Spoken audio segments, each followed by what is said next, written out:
all want to be with somebody. You know what? That even includes God.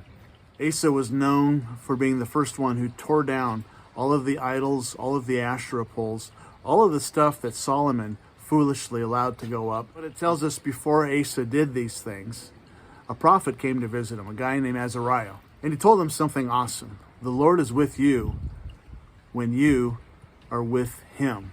It takes a lot of negative personality traits for someone who likes us, for us to not like them. Guess what? God is the same way. He wants us to be with him. And that simply means we recognize him as the one true God, as somebody worth being with. The prophet continued with Asa, if you seek God, he will be found by you. The God up there hiding, staying hidden from us until we look for him, and suddenly he's found. It's like a parent and a kid playing hide and seek. Can it be that simple? We seek God, he's found by us. And then there's the third corollary of those first two, that if we forsake God, he will forsake us. It's sort of funny, it makes it sound like the ball is in our court here. He's simply waiting for us to be with him, to seek him, and to not forsake him.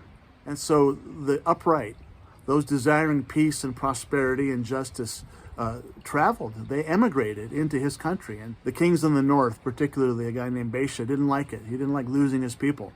Sort of like people behind the Iron Curtain fleeing into the western countries, putting up a blockade. So no one from the south could come to the north, and no one from the north could come to the south. This was a head scratcher for Asa, and so he came up with his own plan. Came up with a plan when he was not with God.